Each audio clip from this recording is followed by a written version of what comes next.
Buenos días a todos y a todas.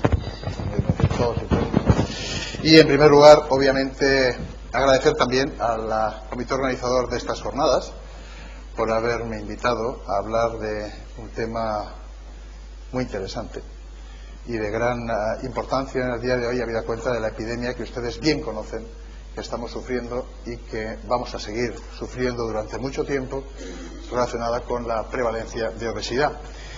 Bien, aun cuando el título de la ponencia habla de nutrición y obesidad, yo me voy a centrar de una forma básicamente clara en el tratamiento nutricional de la obesidad. No voy a entrar en las causas nutricionales de la obesidad, porque creo que es algo mejor conocido.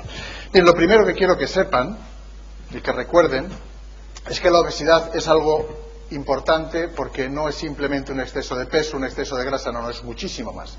Fíjense cómo hay una serie de elementos implicados en la etiopatogenia del exceso de peso, donde figura curiosamente también uno de los factores que ha comentado mi amigo Javier Díez en la charla anterior, que son los factores prenatales, pero que hay otros elementos también muy importantes, como son la nutrición, la actividad física. Es decir, básicamente entendemos que la obesidad es un acúmulo de energía en forma de grasa que se deriva de un desequilibrio de la ecuación de balance energético a favor de la ingesta y en detrimento del gasto calórico. Es decir, esto es un balance en el cual si uno ingiere más de lo que gasta, esa energía no desaparece, sino que se acumula como en forma de grasa.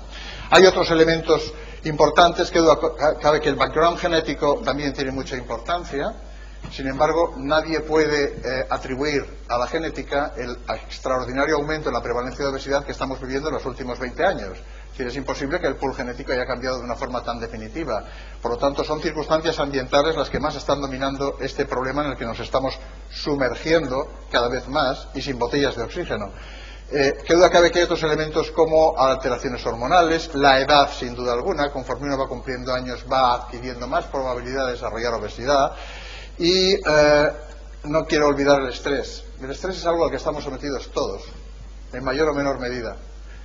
Y el estrés en las personas, en los humanos, se ha demostrado que es un generador de obesidad visceral. La obesidad visceral, como pueden ver aquí, es el elemento etiopatogénico clave que da lugar y genera las complicaciones metabólicas y cardiovasculares de la obesidad. Y por lo tanto la obesidad visceral es un elemento muy importante. Ya estoy hablando ya de una cosa muy concreta, no solo de obesidad en general. La obesidad en general es importante, la obesidad visceral es todavía más importante, porque la grasa que tenemos dentro del abdomen, que tenemos entre las vísceras y dentro a veces de ellas, es capaz de producir un auténtico elenco de sustancias y de situaciones que conduce al desarrollo de síndrome metabólico con un aumento de riesgo cardiovascular. Tienen que conocer y reconocer y saber bien que el tejido adiposo es el tejido endocrino más importante del organismo hoy por hoy.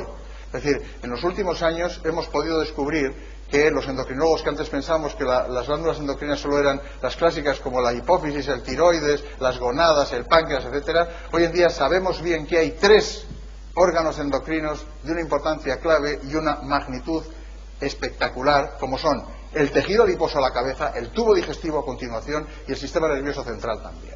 Todos estos tejidos son capaces de producir hormonas que son vertidas a la circulación, donde para ser transportadas y tener lugar su efecto en un órgano diana. Bueno, pues el tejido adiposo produce una serie de sustancias que se llaman adipoquinas y citoquinas, muchas veces de carácter proinflamatorio y favorecedor de la resistencia insulínica, que conducen a una inflamación de bajo grado, al estrés oxidativo que ha comentado antes el doctor Díez, a un aumento del tono del sistema nervioso simpático, a través a veces también de la generación del síndrome de apnea obstructiva del sueño, para producir estado protrombótico, esteatohepatitis no etílica, disfunción endotelial, dislipemia, diabetes e hipertensión arterial. Es decir, un cóctel absolutamente explosivo. Y siempre responsable de todo ello el tejido adiposo visceral. Esto es muy importante. Bien, aparte de esta consideración etiopatogénica, estarán de acuerdo conmigo en que cuando un paciente tiene obesidad o sobrepeso y no existe contraindicación para ser tratado por esta razón, hay que establecer unos objetivos, y aquí me gustaría decir algo claro. Los objetivos del tratamiento de los pacientes con obesidad no es normalizar el peso corporal, no es alcanzar un índice de masa corporal normal, circunstancia que es absolutamente excepcional que ocurra en el curso del tratamiento de un paciente obeso, incluyendo aquellos que son sometidos a cirugía bariátrica. El objetivo del tratamiento es, a corto plazo, inducir una reducción del 5 al 10% del peso corporal, lo cual está perfectamente demostrado que conlleva una reducción de hasta el 30% de la masa grasa visceral y por lo tanto produce pingües beneficios desde el punto de vista cardiometabólico. Ahí es donde tenemos que ir. Ese es el objetivo que nosotros tenemos que plantear. Y no decir, no, usted va a perder 40 kilos, va a perder 30 kilos. Esto lo único que hará será generar otra muesca en el revólver, diciendo, bueno, un fracaso más, ¿no? Tanto en nuestro revólver como en el revólver del paciente. Pero los objetivos es muy importante. Y es evidente que el tratamiento de la obesidad debe ser un tratamiento absolutamente integral, en el que se incluye un plan de alimentación hipocalórico, yo diría que equilibrado, combinado con un programa de actividad física, un tratamiento conductual, con educación nutricional, muchas veces, en el caso especialmente de obesidad o de sobrepeso complicado, un tratamiento farmacológico adicional y, obviamente, no olvidar el tratamiento de las complicaciones asociadas, entre las que está, desde luego, la diabetes mellitus, la hipertensión, la dislipemia o el síndrome de apnea obstructiva del sueño. Si alcanzamos el objetivo, estupendo, pero ahí no termina la cosa. Es decir, los pacientes obesos deben ser controlados de por vida. La obesidad no se cura. Nunca. Hagamos lo que hagamos. La obesidad se controla. Y entonces, si no se controla y una vez alcanzado el objetivo uno se olvida del paciente, seguramente va a ocurrir que el objetivo de alcanzado va a pasar a no alcanzado. Porque las circunstancias el paciente va a recidivar, va a haber una reganancia ponderal. Por eso es imprescindible instaurar un programa de mantenimiento. Y el programa de mantenimiento, que conlleva indicaciones dietéticas de actividad física, conlleva necesariamente revisiones periódicas. Esto es fundamental. Yo diría que la dificultad del tratamiento de la obesidad no es alcanzar los objetivos, sino mantener los mismos. Esto es tremendamente importante y ustedes tienen un gran papel en este asunto. Un gran papel. Desde luego, si los objetivos no se alcanzan, pues hay diversas posibilidades. Obviamente, reforzar el tratamiento y en el caso de que exista indicación y que se cumplan criterios, pues se puede valorar la posibilidad de incluir al paciente en un programa de cirugía bariátrica, especialmente si su índice de masa corporal es superior a 35 y hay complicaciones asociadas serias.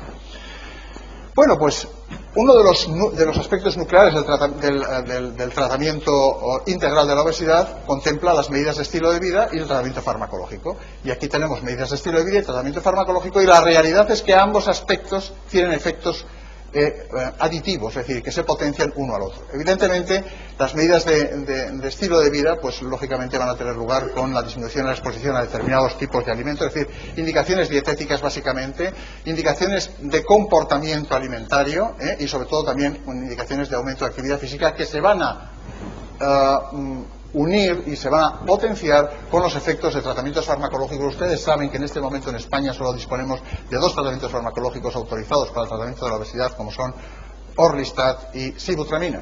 Teníamos Rimonabant y desgraciadamente se cayó en un auténtico drama, pero la realidad es que se cayó por efectos, bueno, quizá luego si alguien tiene interés podemos comentar al respecto, pero realmente eso ha sido bastante dramático y por lo tanto no tenemos más que 2 opciones. Por tanto, Sibutramina disminuirá el apetito, también puede tener un efecto saciante, y Orlistat fundamentalmente tiene un efecto a nivel de reducir la absorción de grasas a nivel intestinal. Bien, entrando más en lo que es en los aspectos nutricionales del tratamiento de la obesidad, bueno, es fundamental, lógicamente, este es, por así decir, el esquema que un clínico adopta para alcanzar una indicación nutricional personalizada, y parte de la historia clínica, obviamente de la historia dietética, donde se tienen que valorar circunstancias personales, el grado de motivación y compromiso es absolutamente esencial. Esto es fundamental. Yo soy un absoluto defensor de establecer cálculos del gasto energético en reposo, establecer bien un coeficiente de actividad física adecuado al que le corresponde a la persona en concreto, y luego decidir si, de acuerdo a su situación clínica, se debe programar una restricción equilibrada o una restricción severa. Y adelanto que la restricción severa son para situaciones agudas. Las dietas de muy bajo contenido calórico son dietas muy excepcionales que deben ser extraordinariamente bien controladas, que no se pueden hacer así por las buenas, y que la realidad es que los beneficios en general, la gran mayoría de pacientes obesos requieren por tanto una restricción calórica equilibrada. Se calcula el contenido calórico final y se realiza una adaptación personal a las circunstancias de cada paciente. Bien, hay distintos programas de alimentación en el tratamiento de la obesidad, distintos. Hay que reconocer que cuando los clínicos hablamos del plan de alimentación y pensamos en el plan de alimentación, siempre pensamos que es algo distinto que el tratamiento farmacológico, y no lo es. Es igual.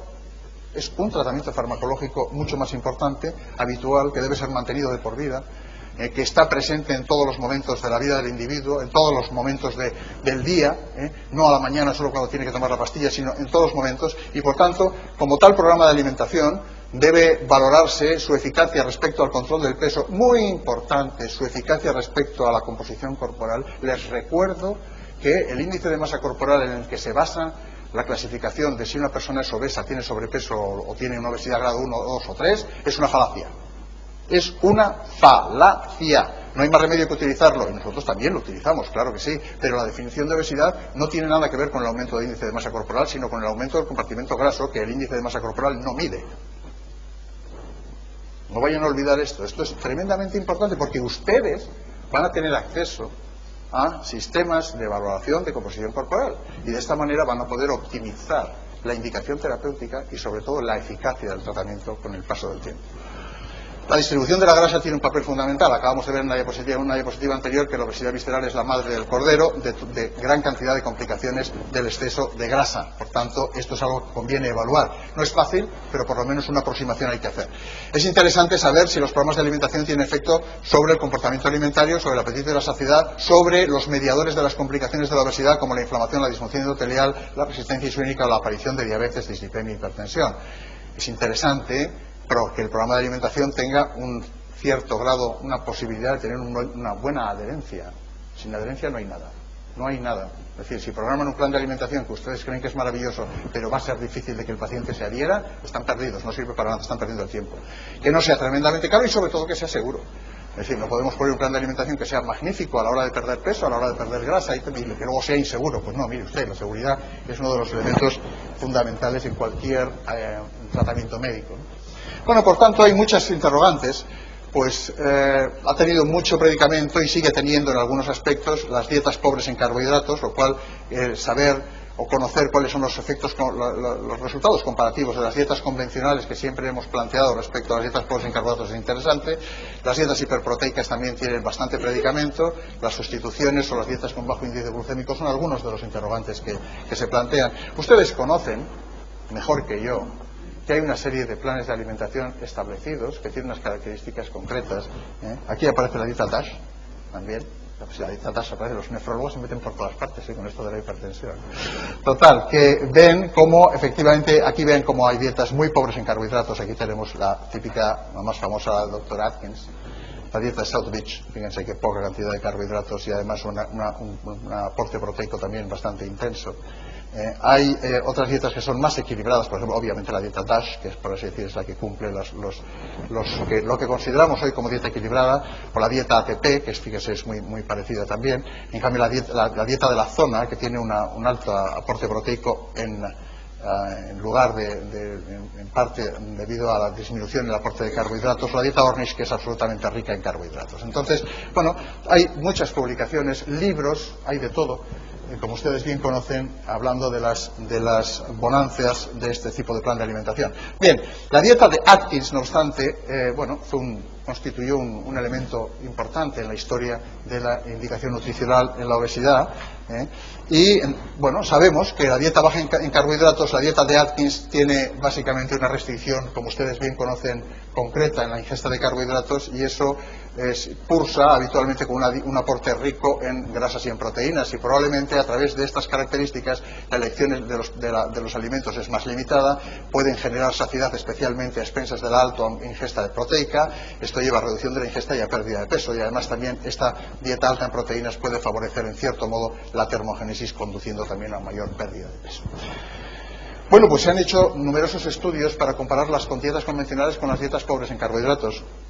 Inicialmente se vio, hay algún estudio previo a 6 meses, pero básicamente los resultados, y me gustaría que se fijaran en la gráfica inferior, muestran que las dietas bajas en carbohidratos en términos de evolución de peso corporal tienen una mayor eficacia a la hora de perder peso a corto plazo que las dietas convencionales, a 3 y a 6 meses. Sin embargo, a más largo plazo las cosas se equiparan bastante.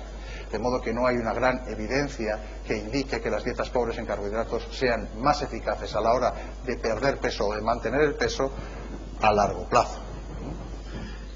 No obstante, ese primer estudio que se hizo un año, luego han aparecido nuevas publicaciones. He traído esta publicación de Norman, de Archives of Internal Medicine del 2006, porque agrupa, es un metaanálisis que agrupa diversos estudios para tratar de ofrecer una idea clara. Efectivamente, cuando se hace este metaanálisis, agrupando aproximadamente a más de 400 pacientes tratados con dietas bajas en carbohidratos, se observa que efectivamente a corto plazo, 6 meses, las dietas bajas en carbohidratos obtienen mayor reducción ponderal, pero que esto ya no es significativo cuando se comparan los resultados a los 12 meses.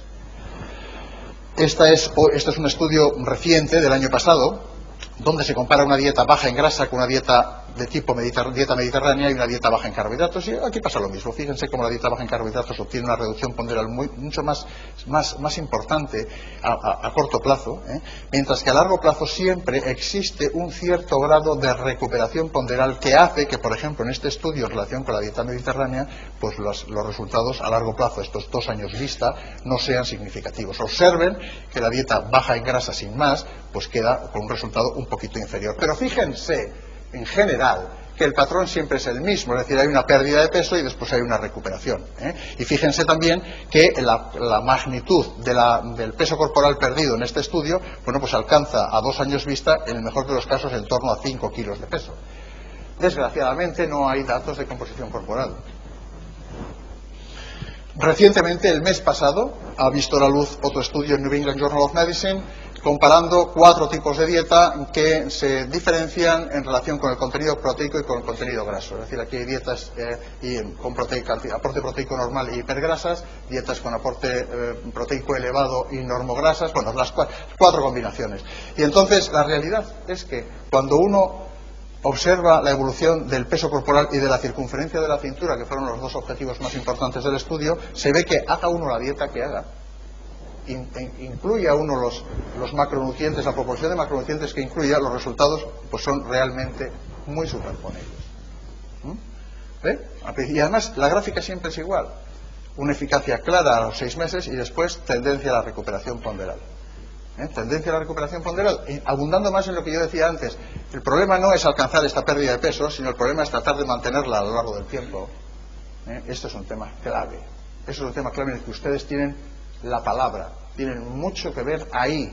Es decir, los pacientes deben ser motivados, deben ser revisados, deben ser educados para que sean su propio piloto, el propio piloto de su situación. Que no sea el médico, ni siquiera el nutricionista. No, señor. Es decir, es el paciente el que tiene que saber cómo controlarse. Ahora bien, ese aprendizaje debe ser continuado, debe ser potenciado con el paso del tiempo y debe ser evaluado con alguna periodicidad. Bien, el interés en la composición corporal es evidente. Fíjense, estos son datos nuestros, fíjense, cuando ponemos aquí el índice de masa corporal, aquí la composición corporal en forma de porcentaje de masa grasa, y uno dice, yo tengo un paciente que tiene 40 índice de masa corporal, debe tener un montón de masa grasa tremenda, vamos a tratarle. Bueno, pues no sabemos qué masa grasa tiene, porque no la hemos medido. Pero fíjense que si la medimos, y tiene 40 índice de masa corporal, fíjense, azules son varones, verdes son mujeres, el porcentaje de masa grasa puede ir desde un 30% hasta un 60% con el mismo índice de masa corporal. Es decir, si no hacemos composición corporal, estamos ciegos.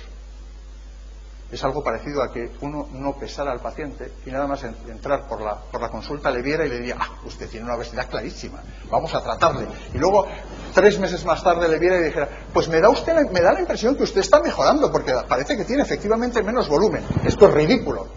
¿No es cierto? Bueno, pues esto es algo parecido. La diferencia que hay entre la composición corporal y el peso. Bien, fíjense desde el punto de vista práctico qué sucede cuando yo veo un paciente que después de haberle puesto tratamiento ha perdido pues una cantidad significativa de peso corporal y le digo, enhorabuena, lo está usted haciendo muy bien. Oh cielos, qué horror, le hago la composición corporal y resulta que lo que me ha perdido fundamentalmente es masa libre de grasa y resulta que me ha aumentado la masa grasa, con lo cual la realidad es que la evolución es absolutamente negativa.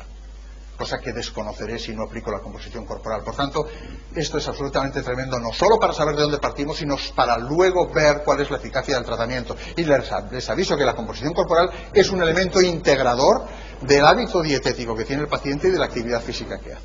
El mejor elemento que selecciona y que polariza la pérdida de peso al compartimento graso, que ese es nuestro objetivo, reducir el exceso de compartimento graso, es la actividad física. Por lo tanto, la composición corporal nos va a ayudar mucho en este sentido. Bueno, también puede suceder que el paciente no pierda peso y a continuación estemos recriminando su cumplimiento de tratamiento cuando en realidad lo que ha ocurrido es que ha aumentado la masa libre de grasa y lo que ha disminuido es la masa grasa. Entonces la evolución es claramente satisfactoria, pero no detectable con el peso. Bien, hay otro ejemplo que son los pacientes operados de cirugía bariátrica y fíjense cómo en el primer mes la velocidad de pérdida de peso es altísima, es cuando más se pierde peso en el primer mes después de la realización de un bypass gástrico, por ejemplo. Se pueden perder 11, 12 kilos, 13 kilos de peso, sin embargo la velocidad de pérdida de masa grasa es ridícula. Es decir, que se observa una gran discrepancia entre la evolución ponderal y la evolución de la masa grasa. Por lo tanto, bueno, cuando se aplica la composición corporal a estudios de dietas en los que se comparan dietas de bajo contenido en grasa respecto a dietas de bajo contenido en carbohidratos, con frecuencia se observa que las dietas de bajo contenido en carbohidratos muestran una mayor pérdida de masa magra. La masa magra la tenemos que mantener como sea. Como sea, no hace falta poner hormona de crecimiento ni esteroides anabolizantes, pero la tenemos que mantener como sea dentro de las medidas saludables, como es un plan de alimentación equilibrado y la práctica de actividad física habitual. Hay efectos sobre... Aquí voy a pasar muy rápido. El mensaje es el siguiente. Sobre presión arterial, las dietas bajas en carbohidratos tienen un efecto positivo, es decir, mejora la cifra de presión arterial versus las dietas más convencionales bajas en grasa, especialmente a los 6 meses, y quizá también a los 6 meses tanto en presión sistólica como en presión diastólica. Sin embargo, a los 12 meses las cosas ya no son significativas, probablemente porque las diferencias entre la pérdida de peso en esos dos momentos también pues ya se igualan, ¿no? Sin embargo, sí que hay que decir que en relación con la evolución de los niveles de triglicéridos y los niveles de HDL colesterol, las dietas bajas en carbohidratos tienen un efecto mejor, más positivo, es decir, controlan mejor la hipertrigliceridemia y aumentan más, esto es bajas en carbohidratos en este lado, aquí hay un error de la publicación, aumentan también más el HDL colesterol que las dietas convencionales. Entonces diríamos, bueno, pues muy bien, mejoran el perfil lipídico claramente, mejoran el riesgo cardiovascular también, no sabemos si esas intervenciones terapéuticas con dietas bajas en carbohidratos realmente producen menos mortalidad cardiovascular. Lo que sí sabemos es que cuando miramos colesterol total y el LDL colesterol, que son parámetros de demostrado papel en el riesgo cardiovascular, resulta que son las dietas bajas en grasa las que obtienen un mejor resultado. Es decir, que las dietas bajas en carbohidratos mejoran triglicéridos y HDL, las dietas bajas en grasas mejoran colesterol total y LDL colesterol. Y bueno, resulta que cuando comparamos dietas bajas en grasa con dieta mediterránea y dieta baja en carbohidratos, pues en este estudio más reciente, pues observamos también que HDL colesterol y triglicéridos, pues las mejorías son más importantes con dietas bajas en carbohidratos, evidentemente. En cambio, en LDL colesterol, la mejoría se la lleva a la palma la dieta mediterránea. La dieta mediterránea es la que mejor baja el LDL colesterol.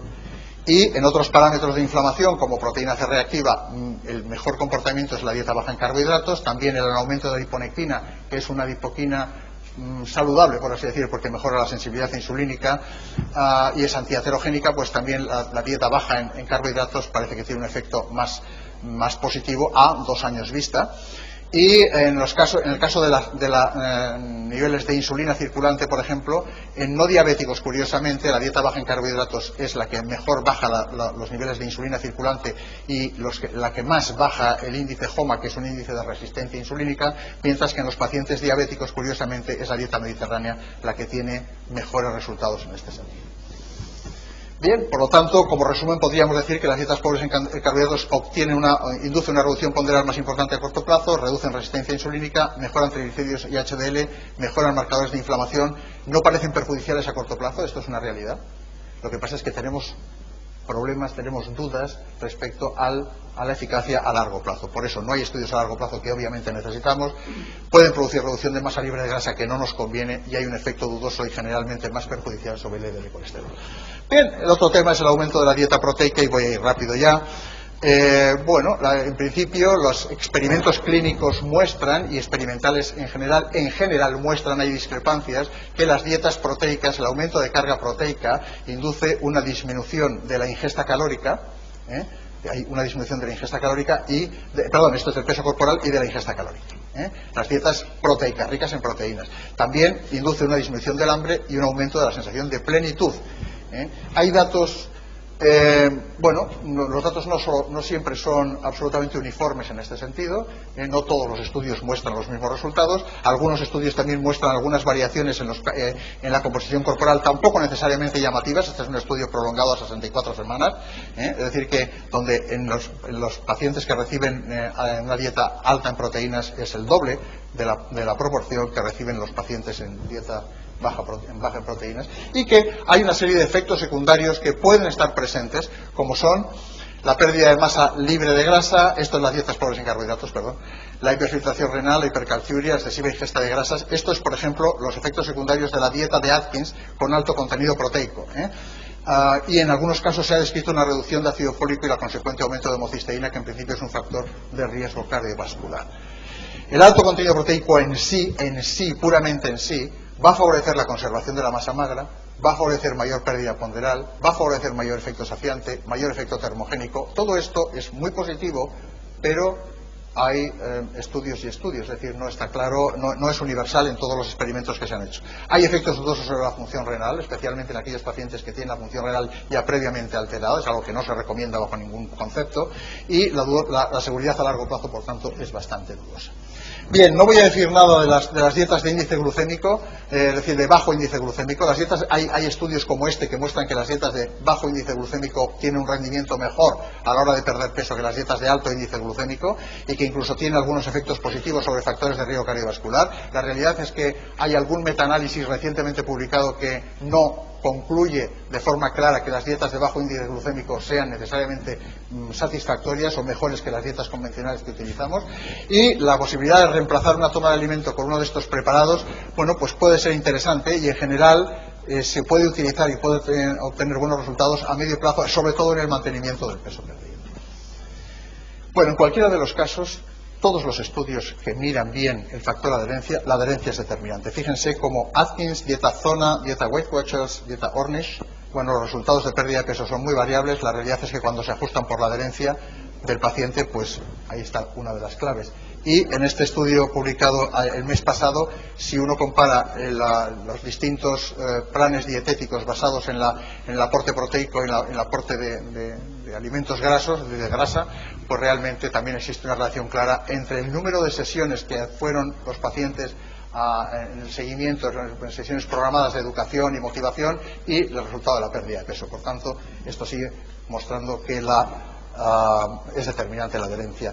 Hay una serie de limitaciones en todos estos estudios. ¿Por qué? Porque es muy difícil hacer estudios bien uniformes y hacer estudios comparativos de gran rigor, ¿no? ¿Por qué? Porque los estudios muestran heterogeneidad de las dietas, heterogeneidad de las pautas de ejercicio, que es fundamental a la hora de valorar la evolución del peso y de la composición corporal, heterogeneidad del tratamiento educativo conductual, tanto en el tipo como en el número de sesiones, tasas variables y elevadas de abandonos, underreporting. Ustedes saben que los pacientes obesos, cuando se les pregunta lo que comen, por término medio pueden decir que comen 25% más de lo que realmente ingieren, 25% menos, perdón, de lo que realmente ingieren. Variación en el contenido de las dietas a lo largo de los estudios. A veces los contenidos de las dietas no se mantienen respecto a las indicaciones iniciales que se produjeron. Tasa muy variable de adherencia y precisión cuestionable de la información disponible, es decir, que a veces ni hay datos de composición corporal, ni siquiera de cómo se planteó el plan de alimentación. Por tanto, la recomendación básica debe ser que necesariamente que el programa de alimentación de un paciente obeso contemple carbohidratos complejos con bajo índice glucémico ricos en fibra, grasas de predominio insaturado, reducción de grasa saturada y grasa trans, aporte proteico predominante no asociado a tasas elevadas de grasa animal, características propias de la dieta mediterránea. Aquí también debía poner características propias de la dieta DASH, para que el doctor Díez no se enfade conmigo. Obviamente la restricción debe ser individualizada, equilibrada, en composición palatable, de fácil adherencia personal y en el marco de tratamiento integral. Esto es muy bonito, muy fácil de leer, probablemente bastante difícil de aplicar a una persona en concreto, y todavía siguen existiendo una serie de interrogantes. Recordar que la dieta mediterránea, en un trabajo en el que ha participado esta facultad, realmente muestra que tiene también efectos reductores de la inflamación y del riesgo cardiovascular. Por tanto, esto hace todavía más énfasis a la hora de indicar este tipo de patrón de alimentación para todos aquellos pacientes que tengan un riesgo cardiovascular aumentado. Y por último, decir que las dietas caprichosas y milagrosas, pues miren ustedes, prometen mucho, pero la realidad es que cumplen poco y pues, generan atracción porque producen rápida pérdida de peso. Es diferente, una dieta distinta, no tiene necesidad de ejercicio, dicen, y requiere poco esfuerzo en hábito, dicen también. La realidad es que hay distintas posibilidades, pero la verdad es que el mensaje es que todas estas dietas, y especialmente estas de aquí abajo, pomelo, repollo, Hollywood melocotón, yo creo que esto ustedes lo saben mucho mejor que yo, pero la realidad es que hay muchísima gente que hace ese tipo de plan de alimentación, hay muchísima gente que deteriora la masa magra como consecuencia de esto, hay muchísima gente que incluso hace cetoacidosis diabética como consecuencia de la aplicación de estos planes de alimentación, y por tanto me parece que es tremendamente importante no dejarse engañar. Este tipo es después de años de pérdida de peso pues no exitosa, pues Barton perdió 100 libras en la dieta de la acupuntura, que como pueden ver pues fue claramente eficaz. Como último mensaje, recordar que el tratamiento de la obesidad es un tratamiento integral que requiere de educación, que requiere de cambios conductuales, que requiere de actividad física, y que con la combinación de todos estos elementos la pérdida de peso es mayor y el supuesto mantenimiento también se mejora. Quizá en la combinación, el mismo mensaje de tratamiento integral conjuntamente con los cambios de estilo de vida y el tratamiento farmacológico con sibutramina, el mensaje es el mismo porque el tratamiento combinado es el que ofrece mayor resultado.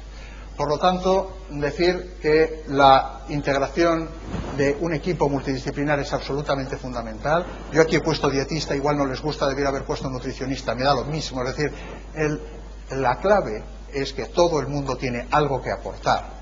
Y hoy en día en medicina, no solo en la obesidad, especialmente en la obesidad, fíjense qué elenco, qué abanico, ¿no? Pero en todas las patologías no es posible llegar al éxito con la intervención de un solo facultativo o un solo sanitario. Es decir, necesitamos equipos, y trabajar en equipo no es fácil, pero la ventaja y la recompensa es el éxito. Por lo tanto, luchar contra la obesidad con todos los recursos materiales y personales de eficacia demostrada y de forma coordinada. Muchas gracias.